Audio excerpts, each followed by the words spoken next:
Good afternoon, Aotearoa. It's the 22nd of March and we're 3 minutes past 3 p.m. Welcome into Running It Straight, brought to you by South Seas Healthcare, Auckland's largest Pacific wellbeing provider. Don't forget, if you want to ask any questions today, or ring in at 8833 on our Temper Bedpost text machine, or 0800 150 811 is our line. Feel free to text in any questions you have for me or Sam, because he'll be talking to us shortly. And of course, our guest coming up today. We're also coming to you live on Facebook and YouTube. Well, Sammy Hewat, he's been a little poorly lately, missed the past week and of course missed the game, the call of the game on the weekend, but he's good enough to join us today from home to look at last week's Warriors win in Townsville. That's how we're going to start. We're going to do a wrap-up of that great win up there in Townsville where the Warriors pumped the Cowboys. Sammy, actually, how are you travelling first up?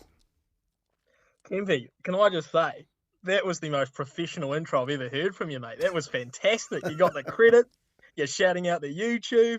I think we need to switch roles next week. I think I'll just sit back and and you can just ask me the question and I'll let you do it away. Well, no, I've had a good teacher, mate. How you doing, Sammy? I'm doing all right, mate. Nah, look, just had a bit of a surgery last week, and man, I find it weird in 2023. I would have thought, a little surgery and you're out for a couple of days, but it's the meds have hit me hard. So the good news is that I just got to park up on the couch all weekend watching the NRL. So I basically caught every game. How good? Mate, how good, seriously, 3 weeks into this competition, how good is it? But that win of the Warriors on Saturday night in Townsville in the heat, after the travel, the way that they got the job done for Tohu's 200th game, what impressed you the most about that game?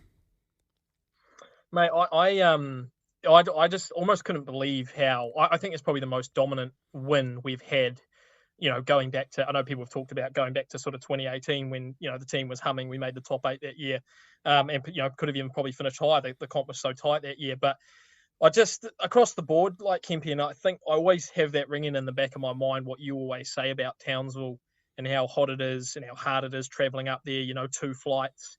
And, everything was against them, I think. And the Warriors typically don't deliver in those big monument games as well. When guys are generally playing for a milestone, we tend to let it get to us. So I was just really surprised at, I guess, how dominant we were over them. I thought all of those questions me and you asked last week about, the kicking game and how to kick the ball and where to kick the ball. And you were talking about the kick chase being just as important as the kicking. And I thought, Sean kicked very, very well, but I also think the kick chase, we kept them pinned back in their own end. They were often getting the ball just 5 metres out from their own try line and not getting any room to work. And I think for a team like the Cowboys, when you're making them start that deep, it's just too far for them to go. So lots of things across the park, Kempy, but I actually was really impressed with the game management. I don't know, were you seeing the same from Sean? I just felt like he, that was Sean at his best, managing a game how Sean does. Oh, 100%. I think Sean's kicking game, it still can get a lot better, but it definitely improved from the previous 2 weeks. I think on the back of that, Tamari Martin playing out the back with his speed, that little short side play that he put Montoya over was like first class. And I guess from talking to Andrew Webster this week, Sean is starting to realise and get the confidence from the players that are around him and actually working out, man, I can actually manage a game knowing that I don't have to worry too much about my role and just getting my role done. The other thing was the 80% possession. I thought the 80% possession went a long way after that game against the Sydney City Roosters the week before, where they only completed 2 of their first 11 sets. Their middle was very, very good. We spoke about Mitch Barnett being out on the edge. That really didn't affect them, mate. And the where they won the game was when they switched the benches out. So when Jazz Tevaga, you've got to remember he was a Daily M number 14, and you brought on arguably the best number 14 in Dylan Walker. I actually think going forward, Sammy, that is where they can create something special. If they can make that impact off the bench like they did against the Cowboys on the weekend, you've got to remember the Cowboys grand finalists. That is something that we could be excited about week in, week out. What about seeing any room for improvement? Can you see where they need to improve?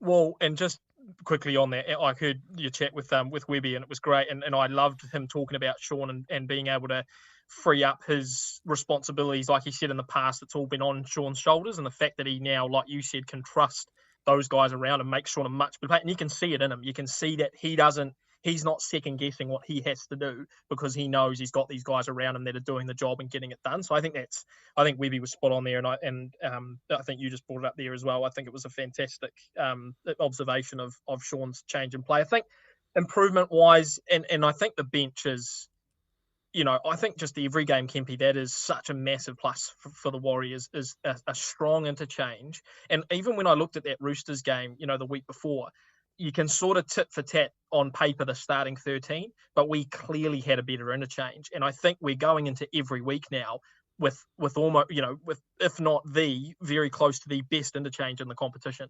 And that makes a huge difference in a game. If it's tight, if we're in it for that 60 minutes, we've got the sort of troops to keep us going through to the 80. So I think it's like crucially important that we keep that interchange rolling how it is and keep everyone healthy. Because I think to your point about improvement, I don't think there's a whole lot we can improve on execution-wise. There was a few mistakes. There was a few decisions, especially with some of our centres and with the wingers, some decisions that I guess were made in haste, which you'd want to get rid of. But I think when you're already dominating the game, those sort of aren't as important. When you're defensively doing well too, it's not as important. But I think the fitness thing, Kempy, I want us to stay fit, as long as we can. If we start losing troops, if these sort of 80-minute performances start to get to us and we start to fatigue, then I think that's we're going to have a massive problem. So, you know what it's like, mate. How hard it is, to win a comp. You basically have to stay injury free. Your squad has to stay pretty much intact for the whole season. You know what it feels like, Sammy? It feels like 2001. Where the team had to be rebuilt after years out of the finals or being anywhere near them.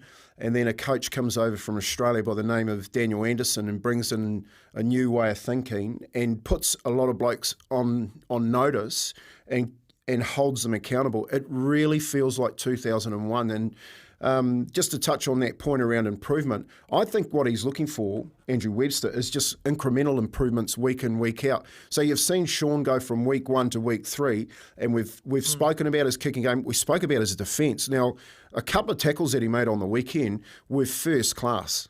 You know what I mean? He's had a very good success rate in his defence, and I think the longer Sean can stay in the games with the players that are around him, and of course Clockstart is back this week along with Tamari Martin. You've got that speed back outside him. I think Sean Johnson just keeps getting better. Yeah, 100%. Kempy, I want to ask you. I know we're going to get to Jazz very, very shortly, but I want to ask you, after 3 rounds and so much fluctuation in who people thought were going to be in a top 8 and who people thought were going to dominate, and all the surprises that have been thrown at us, what do you put this competition down to this year? Like, why is it so close? Why are we seeing these massive turnarounds in clubs? Is it simply just personnel, or is there something sort of bigger going on in the NRL, do you think? Well, I can't really put my finger on it yet, Sam, and I want to wait for another couple of weeks, round 6 to round 8. Personally, I think everyone's out of COVID. That's what I'm thinking at the moment. It's everywhere. It's not just on the sports field. It's out there in the public arena. I think everyone's feeling happy, and the football's been a big part of that, and everyone's come back playing really well. So, yeah, Sam, I just hope the Warriors can keep that up. Look, I'm going to let you go. We're going to have to head to a break, but thanks a lot for joining us, Sammy. And we're going to talk to you later on in the show. You just go and have a rest, get yourself a nice hot drink, lie back up in bed. But we'll take a short break, brought to you by South Seas Healthcare, Auckland's largest Pacific wellbeing provider. Yes, welcome back into Running It Straight. It's 17 minutes past 3 o'clock. You can text us anytime on the Tempo Bedpost text machine, 8833, if you have any questions for our next guest. But now it's time for this. Cowboys under pressure again. Jazz Tevaga scores. And how good was that? Well, they say they couldn't tell the difference between either Dylan Walker or Jazz Tevaga up in Townsville on the weekend, but it was when both of them combined to send Jazz over to score that everyone watching really stood up and took notice. Jazz, he's uncompromising, has always given his all for the Warriors, and has been good enough to join us on Running It Straight today. Jazz, how you going, mate? Hey, brother. Yeah, good. How are you doing? Yeah, really good, mate. You fought your way back through injury. How is it? Can you give us an update?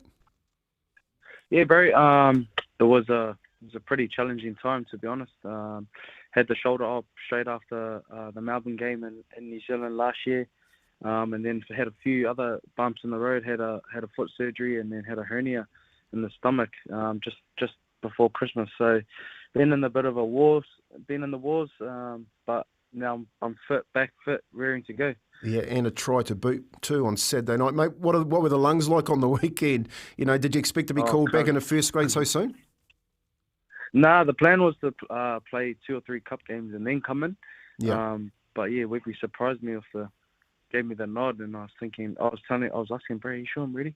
He goes, you're ready, cuz. But yeah, we went to Townsville, and Bray, it was hot as. It was like 30-something degrees, but the humidity was just something else up there, eh?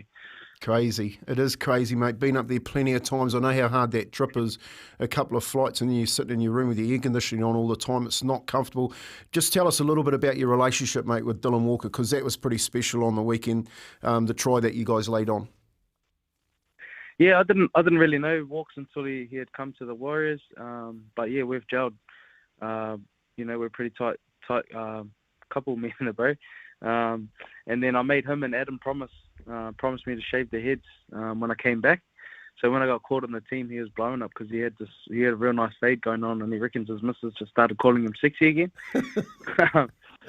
So yeah, got him to shave his head, and yeah, it just worked. We're like 2 peas in a pod, and I reckon our bench, our 1-2 punch off the bench, works really well for us. Jazz, look, I noticed over the last 2 or 3 years that you've tried that little tap-on pass. You had Samuel Osoni that could try and do it. Yourself, you've tried with Bunty or Four now and then. But Dylan Walker, mate, the way that he plays as a middle player, he's played in the half, so he's got a nice pass. Was it something you worked on at training, or was it just developed naturally?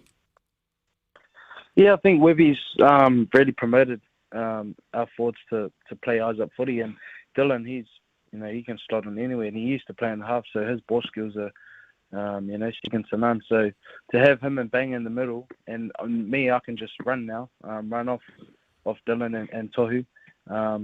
It works well, and yeah, he's, like I said, he's a pretty skillful fellow. Yeah, what a position to be in, mate. As an enforcer, what has changed this year compared to the other years for you? Oh, there's actually shitloads, bro. Just being home is a big one for us. Being home around our friends and family, you don't realise that, how much of a difference it makes being happy at home and having a good support system. New faces in the club. Webby, I think Webby's been fantastic for us. His systems obviously work because he comes from Penrith and he's been under Ivan for a while now. So, it's been good, man. We've been working really hard over the preseason, and it's showing. I think the biggest improvement for us is our defence. Our resilience. I think every game we've started pretty poorly, and we've clawed our way back in, and it's just solely on defence and guys wanting to work hard for each other. That fight you talk about, that resilience, that wanting to work for each other, it's obviously been a big push on accountability from Webby. Is that making players more conscious of their week in and week out performances? Yeah, 100%. No one's guaranteed a jersey. We can, apart from probably Tohu, but he's been straight up and honest with us, and if we're not performing, whoever is down in the lower grades and that will come and grab a jersey. So everyone's been working hard to retain their spots. Yeah. And how good was that game, having played in it for Tohu, his 200th game? Because he's missed a consistent week in, week out, isn't he?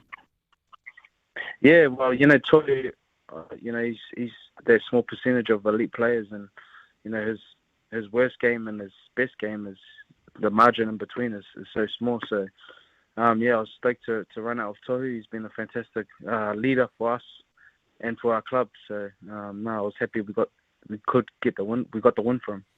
Mate, let's move on to the Bulldogs. You got the Bulldogs this week. They're travelling okay themselves. Got the same sort of record as you guys. I've just had a look at the stats. It's, again, I think going to be a really tight game. What's one area we can look for improvement in the Warriors? Yeah, I think our starts, Kempy, our starts have been pretty poor for whatever reason. But I think if we can focus on our start this week, that will help us. We make it tough for ourselves. And look at the last 3 games, we've crawled our way back in. Like against the Roosters, we gave ourselves every shot. But like I said, we started poorly. And I think if we can focus on that area, we'll get in the game much earlier, and we don't have to, try and crawl our way back in. Jez, just on the other players that have signed for the club, you got Chance at fullback. You've had, Jackson Ford and Marata in the back row out there, as well as Mitch Barnett. What has it been like having those blokes with a little bit of seniority and experience in the side? Yeah, they've slotted in really well, Kempy, and this year it feels really comfortable being out there on the field, and I feel like everyone just focuses on their and gets their own role done, rather than guys not performing and then we're having to try and cover for other guys. But those guys brought a lot of leadership experience, and Mitch Barnett, he's been another one that I've liked and I've got pretty close with, and he's another enforcer to have on the team, and now I can just sort of sit behind Barney and get in the scripts when he let him take the front. Mate, what's that like? I'll just throw the punches from the back. What's that like, having another enforcer in the side that, I just said before in the start of the show that it reminded me a lot of Kevin Campion. What is it like when you've got someone there that sort of has the same value set around playing the game rough and tough like you do, that you can have the confidence that that guy's standing next to you? Yeah, bro. Well, I think over the years, we've just the recent years, we haven't had anyone like that apart from me. Yeah. And now that we used to get bullied, and that's why I had to try and fight back for us, because that's the way I felt, is that we got stood over from a lot of teams. And look at Melbourne, they had Bromwich, they had Nelson, Roosters, they got Hargraves. So every team, I reckon, has a couple, one or two of those sort of players. And now that Barney's here, he can bloody help me. Yeah. No, that's a really good point, mate. Is making sure that you can match those aggression stakes, mate. Finally, just before we let you go, how are you going with your $100 sponsorship of your good mate Roman Tuhimata? How's that all going? How much do you owe him so far? Oh, cuz the round I just had was 960, so I might have to change it. If I keep scoring tries, I might have to fumble a couple over the line. Because didn't you throw a try into? Because it was meant to be for bad things, wasn't it? Like drop balls, penalties, and what you threw tries in as well. I changed it. So I changed it, and I had 5. I said, because I never really scored tries. I scored 1 try a bloody season, so I thought, I'm sweet here. I went my first game back, I scored a try. I was going. Oh, mate, and how is he doing? How's Roman doing? He's not doing too well, Kempy. Hopefully this money. So if chemo doesn't work, we're looking at sending him over to America to see this doctor over there that's had a few successful clients. So yeah, we'll see how chemo holds up, and I'll keep you updated. Oh, nice, Jazz. Hey, well, thanks a lot for running it straight today. Mate, it's always good to watch you get out there on the football field, and especially with the support that you've had and the start that you've had to the seasons. You go and rest up, mate, because I'm looking forward to coming down, calling the game on Sunday. Thanks, brother. I'll see you there. See you there. That was Jazz Tevaga talking to us about, I guess, his early start to the season and how well he's going. He's a tough little nugget, is Jazz, and he is uncompromising and gets stuck into players all around the pitch. Like he said, having Mitch Barnett there makes a hell of a difference when you've got that type of attitude, to have someone standing right next to you that can back you up. And he's named a couple of players here. I think he's dead right. How good was Jared Warrior-Hargraves for Sydney City when he came back against South Sydney last week? They changed the game, him and Brandon Smith, when they come on. Brandon Smith scoring that try, of course, and Jared just controlling his aggression and going over the top of the South Sydney forward pack. Great interview there from Jazz Tevaga. We've got a couple of text messages here. I'm just going to read them out. Last week, you said the Cows could put a big score up against us. I want an apology. That's from Gig. Hey, Gig, I'm really sorry. The boat is turning. I'm heading back into the Warriors camp. They are really sticking it to people, including me, and I, for one, am really surprised at how well they're going this early on in the season, and I hope that they can carry it on. We've got another one here. Gosh, Sam sounds so different. Is that his phone line versus a microphone in the studio, or something to do with his illness?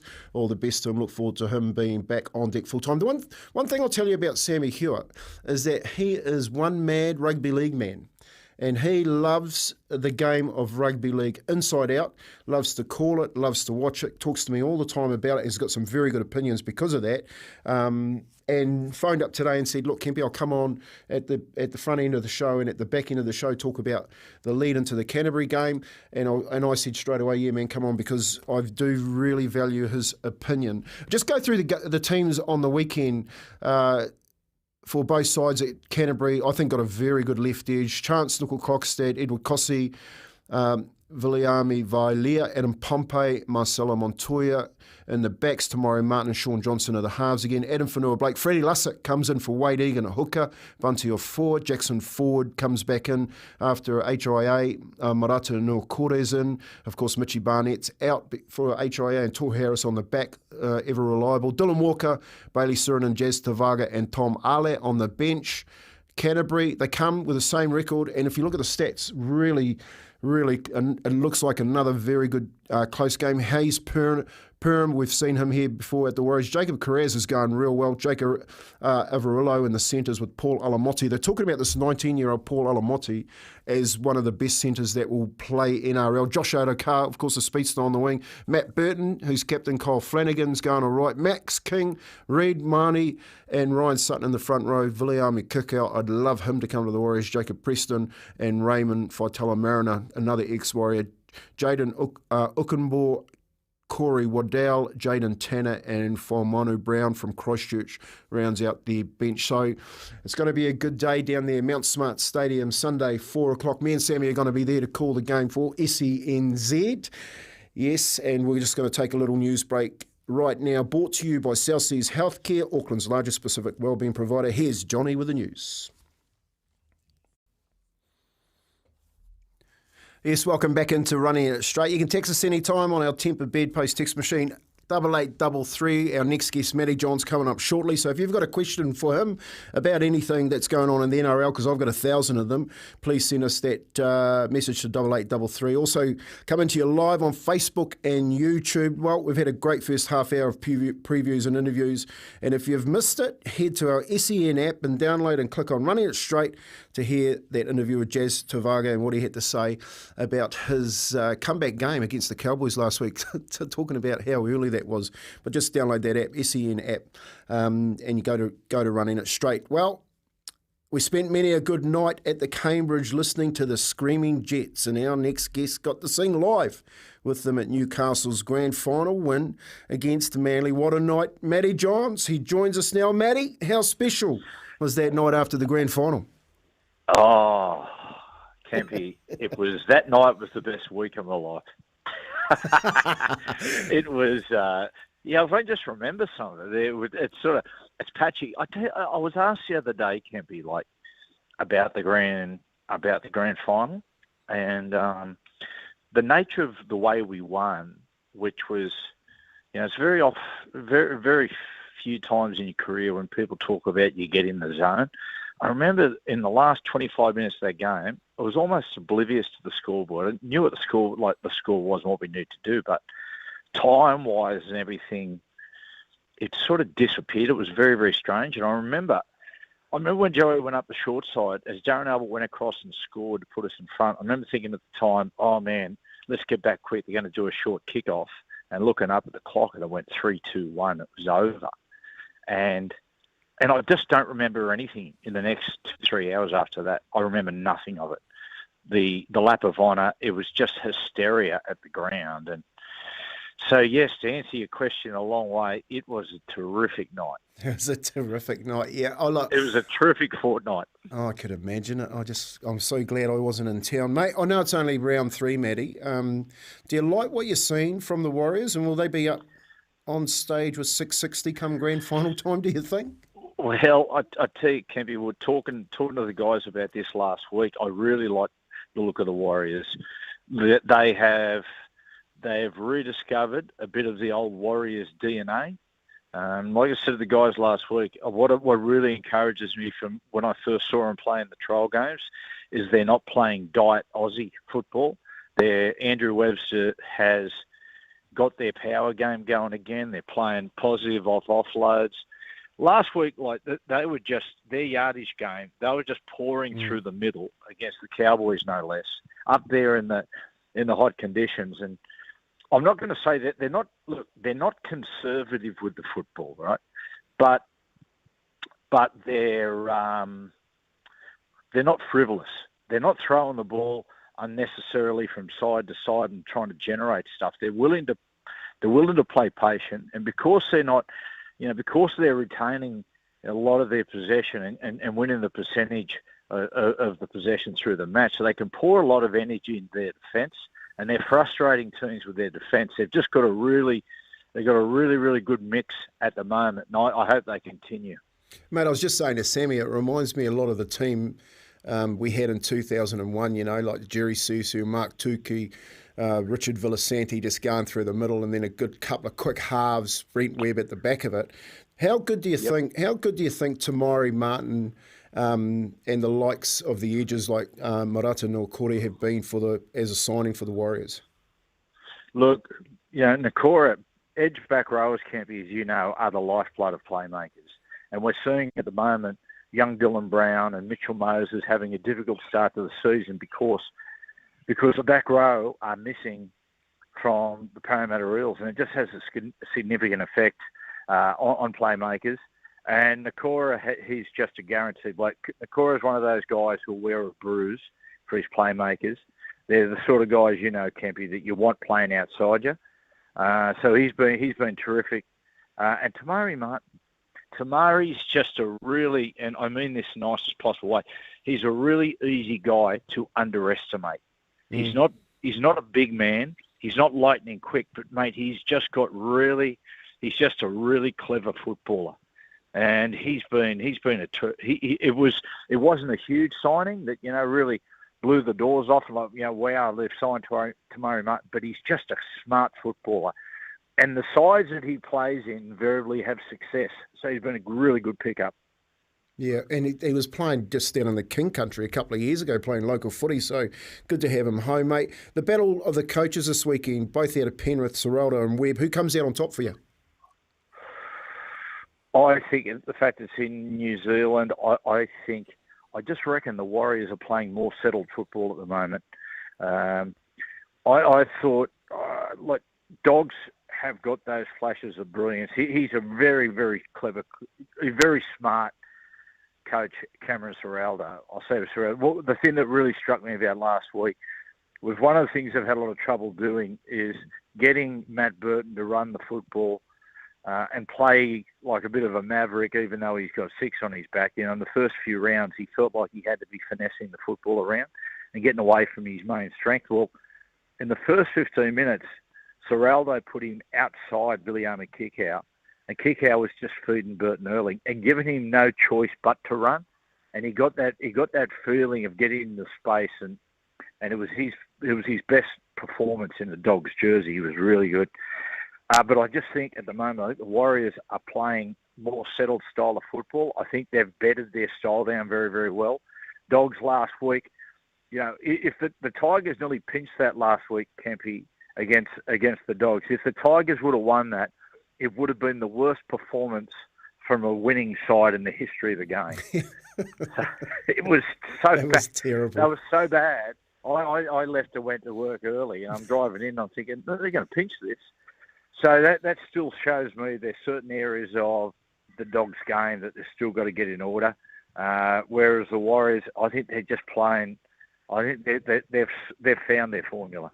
Mate, we'll just go to our Temper Bedpost text machine because I've got a couple of our listeners texting in a couple of questions for you. Do you think the influence of the early season form has got something to do with last year's World Cup? That's from Jason. Yeah, I think it has, Kempy. If you looked traditionally in days gone by when there used to be the old-fashioned Kangaroo Tour, the Kangaroo Tour went for about 3 months, I think. And it was always, the next season was always a bit of a strange season because a lot of the elite players had been away. They'd had a very, very short preparation. They went into the season often carrying a few injuries, and we're seeing a little bit of that now. I mean, if you look at the amount of players in the NRL that went away. I mean, with the Tongan side, the Samoan side, the Kiwis, right across the board, even some of the minnows. There's a lot of players over there represented, but I also think in the early season the Heats had a significant impact. Like that game last week, Kempy, Tigers and the Dogs. I mean, as I said about the Tigers, it was an awful performance, but I do tip my lead to them to be able to get out and play. Belmore out in Sydney's western suburbs, it was almost 40 degrees. Terrible. For a period there, I thought to myself that they might have postponed the game, but it went ahead, and I don't know how some of the players got through it. And your blokes as well, the Warriors, playing day football in Townsville that's a huge test. So to go up there and beat the Cowboys was an enormous result. Yeah, I remember that, Matty, as you would, hopping off the bus, and it was like hopping into a sauna when you're getting up there in Belmore, out west. Mate, one more question here from Jared, and I'd like to know this too, because I think they're going great. Do you think the Broncos are the real deal this year? I know you picked them last year. Look, I do like the Broncos. I don't totally trust them yet, Kempy. I'll trust them when they hit a difficult period of their season and come out the other side, because they have got the tendency. They've had the tendency in the last 2 or 3 seasons when the wheels come off, it's a monumental implosion. And like the evidence of last year, about I think it was around 18 or 19, they played Parramatta. And I think the game actually might have even been down here in Sydney, and they were flying. They were going really good. They were on the cusp of actually making the top 4. They beat them 38-16.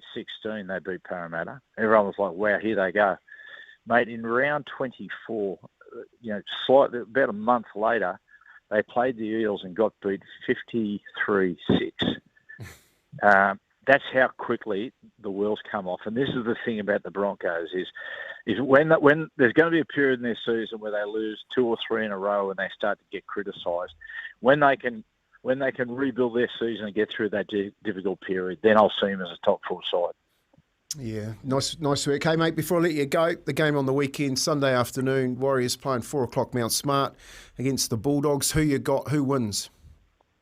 I think it'll be a terrific game of football. I think the Warriors win. I just think at the moment I think their defence is fantastic, and I think they'll be able to absorb whatever the Dogs throw at them. Nice, Matty. Hey, look, thanks a lot for giving your time again, Matty, joining us here on Running It Straight. Can't wait to catch up with a beer with you, mate, next time back in here in Aussie. Well, Kempy, I run into a couple of your old Kiwi teammates. I ran into Darryl Williams just before it. Of course, his young bloke is running for politics this weekend. So he's got the young bloke's face all over the T-shirt. And his face is everywhere. I think it was Toby Williams, his young bloke. So keep an eye on that. I will do. All right, Matty, thanks a lot for coming in. We'll talk to you soon. Good on you, Kempy. Thanks, pal. There you go. That's Matty Johns, the legend. We'll head to a short break, brought to you by South Seas Healthcare, Auckland's largest Pacific wellbeing provider. Yes, it's 12 minutes away from 4. Welcome back into Running It Straight. If you've missed any of our show so far, then just head to the SEN app and download. Click on Podcast, Running It Straight, and listen to our catch-up with Matty Johns and Jazz Tevaga. Some great insights, especially from Jazz, around, I guess, the pre-season and how they've built towards this 4th game against the Bulldogs this weekend. Of course, Matty Johns is always good to talk to. He's got insights, he's got history, and some wonderful information there about this run that Brisbane are on at the moment. He still thinks that the wheels can fall off. But right now, it's welcome back to Sammy Hewat to preview round 4. Sammy, you're back with us, mate. I've had a look at the rounds this week, and there's a couple of really juicy ones aside from the Warriors and Bulldogs this week. Mate, the Eels and Panthers tomorrow. What are you thinking? Mate, are you getting a pay rise, by the way? I think Ruben, if you're listening, Kempy, who has always been the face of Running It Straight, but now more so than ever. We got to get you on the Mike Hosking money, I think, Kempy. Yeah. Panthers Eels tomorrow night, mate. I'd be really concerned if I was an Eels fan. That team, and Matty alluded to it as well, the lack of the sort of the edge on both attack and defence. I'd be concerned, Kempy, to be honest. I think the Panthers coming off a break are going to do an absolute number on them, and that'll be the Eels 0-4. And then I think they play the Roosters next week, which could be an 0-5. They just look a shadow of themselves from the grand final team that they were last year, Kempy. Yeah. And I know Matty mentioned the edge forwards, but there's so much going wrong with that team. And like Manly's defence is poor. You know, like I think Manly at the moment are one of the most overrated teams in the top 8, simply because I think their defence is very, very poor. And the Eels still couldn't get a result against them. So You got the Panthers. I'd be concerned, to be honest. Yeah, I've got Panthers easy. I've got them probably 13 plus. Yeah, Mitchell Moses still touting himself around the other clubs too doesn't help that cause. You just talked about the Eels, the Eagles. They're up against the Rabbitohs. Who you picking there? Rabbitohs, Sea Eagles. I think the Bunnies, bounce back and obviously I took them against Sydney and I thought they would get the job done. I think, like I said, Seagulls I think for me are one of the overrated teams in the top 8. They're one of those teams where, whilst they're flying now, I think they're going to start getting exposed. Their defense, Kempy, I don't know if you watch the if you watch the Seagulls Eels game, but the Seagulls defense at times they look like a bottom 4 team. I mean, it was nearly as bad as the Tigers. The guys just standing around. There was a try there where, like, Tom Trbojevic literally just stood still and let the guy run past him. So I think massive question marks for me over their place in a top 8 and even, sort of in a top 4. So I think the Rabbitohs do bounce back, and I think they're basically full strength as well. I know they've welcomed in a couple of guys that have been out with injuries and suspensions as well. So I think that's an easy dub for the Rabbits. It might be close. But I think they get the dub. Yeah, I think that's one of the game of the round. Storm West Tigers. Who would have thought they'd be fighting out for 2 points at this stage of the year? Jeepers, mate. I think the Storm, they've got Cam Munster back this week as well. That's obviously huge for them. I think. Yeah, I think that they get an easy win here against the Tigers, who are the worst team in the competition. And Matty, as Matty said, if they had won against the Bulldogs, it would have been the worst winning performance probably in the history of the NRL. So I think, even though the Storm are underperforming, and the Storm, I still think they're going to battle for the 8, Kempy. I still think even if it's 7th or 8th, or they'll be battling in that sort of 7, 8, 9, 10 position. I think because they're certainly not the team the Storm of old. Like, that's, people need to probably realise that sooner rather than later, that they're certainly not the Storm that we've known in the past. Very, very different looking team. But you just got to remember, they've got Cam Munster back. They will get Ryan Pappenhausen back at some stage as well. Their forward pack is starting to work out, will start to work out, their roles, given that it's basically a new look pack. I think, you can't write them off. They're going to be top 8 and, they'll get a win against the Tigers pretty easily, I think. Yeah, they're too good to knock off. We've got a minute. We're going to go through these really quickly. Knights, Raiders? I'm going to go Raiders. Raiders on that one. Dragons, Sharks? Yep. Sharkies. I think they get that too. Yep. Nico Hines is back. Of course, Cowboys, Titans. That's another one that who would have thought the Cowboys would be there? That's a good game, mate. That's actually, funny enough, that's a good game. I think the Cowboys will get it done. They're still at home, so I think they'll bounce back. Todd Payton will get them fired up after that loss. So I think the Cowboys will get it done. Yeah. Mate, and anyone be home at this one, the Dolphins and the Broncos? Everyone will be at the stadium, won't they? Mate, that will be probably the game of the round. Like, at Suncorp, full, sold out. We're calling them crosstown rivals now. I know some people in Brisbane aren't happy about it, but that is going to be a fantastic game. Yeah, I absolutely cannot wait for it. I'll be tuning in. I think the Broncos do them there. Thanks, Sammy. Thanks a lot for joining me today from your sick bed, mate. We'll take one last break. Brought to you by South Seas Healthcare, Auckland's largest specific wellbeing provider.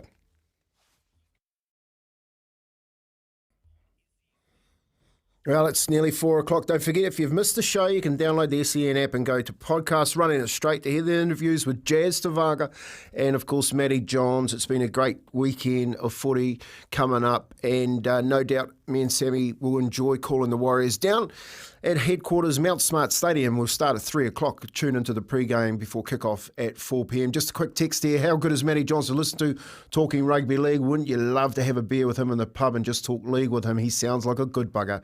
That's from an unnamed texter. And there's another one. Hey, Kempy, love you running it straight. Look forward to it every week. Great knowledge, insights, and having premium players and other interviews is awesome. Just want to thank Sammy Hewat for making the effort to come in today. The boys in the kitchen, Finney, and of course we've got the big man. He helps me out all the time, Logan, out the back as well, putting it all together on Facebook. Thanks for tuning in, Facebook and YouTube. Go out, have a good night tonight, enjoy it the rest of your week, and tune in to Izzy and Kemp for breakfast on SENZ.